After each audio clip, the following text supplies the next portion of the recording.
lot of great work doing coaching to get people's finances on track. What sort of areas do you specialise in?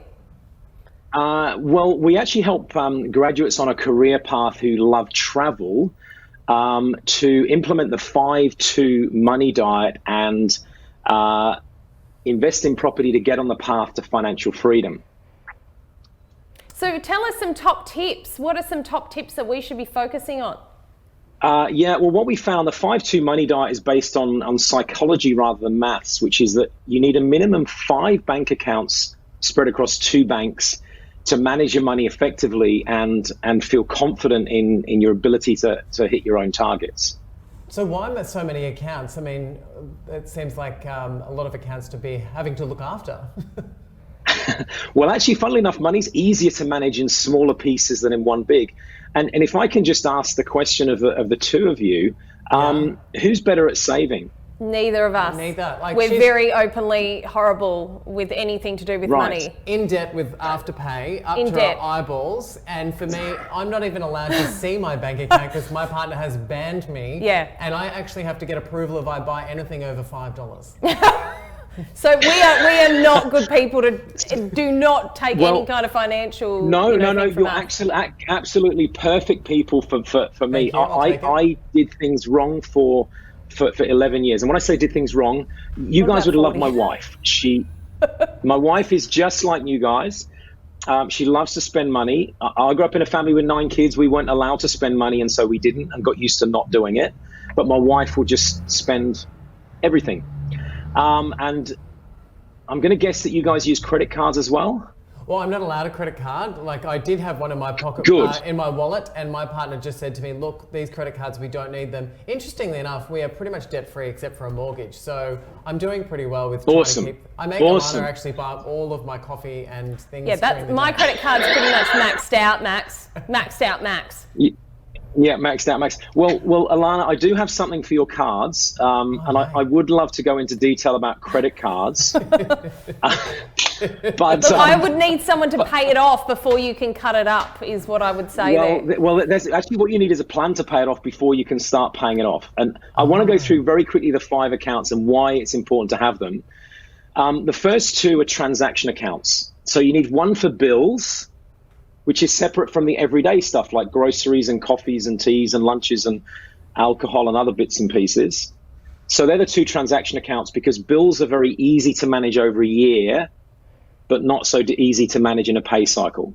Yeah, absolutely. The other 3 accounts are savings accounts. And the reason we need 3 is because we need one for our future or to pay down debt. Like your home loan, Ben. Yeah. And the second one is for holidays, because holidays are awesome. And if we don't save for them separately, we either won't take them or we'll spend too much when we do. And the third one is for the other fun stuff we do, like weekends away and gifts and gadgets and clothes and beauty treatments, whatever it is that you happen to be into.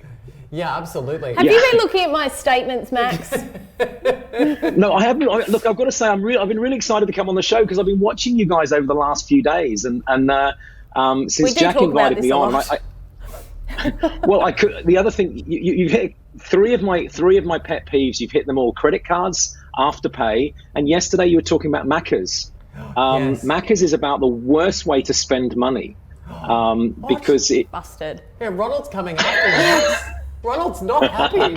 Well, it doesn't. The problem with Maccas is that it doesn't give you. It doesn't make you. Doesn't build any memories for you. I've got ears that don't hold these things in, by the way.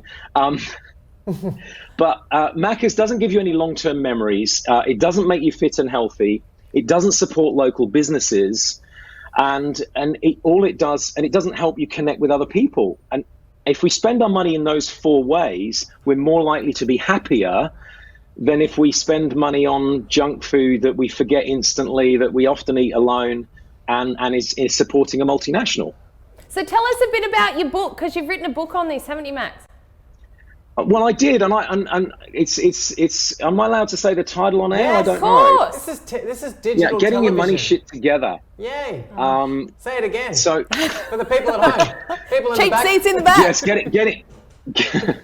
It's called Getting Your Money Shit Together. Sorry, I did actually send you guys a copy. Yes. I don't know if you received it. It came yesterday, but I hadn't given it to Ben yet. It's on my desk. Oh, wow. We're going to read it. Oh, there we go. So, yep. But yeah, it's available on Amazon. But actually, if your viewers are keen, if you go to goldeneggs.info, there's a little link there for a free book. So it's only available for a few days. There we go. Look. Oh, beautiful. It's all about It just pre-planning. magically appeared. Ah. Now this is going to be fantastic. We are going to read this, Max. We're going to check back with you when we've read a few bits and pieces, and we're going to have you back on the show to talk about this more, because we are going to try and get our money shit back together.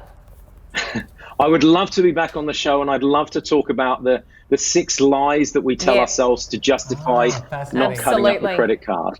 Oh, okay. That sounds good, Max. Look, thanks so much for your insight. Thank you for this book, and we'll talk to you again about money soon. We're just off to McDonald's now, actually. Thanks for having me. Thanks so much, Max.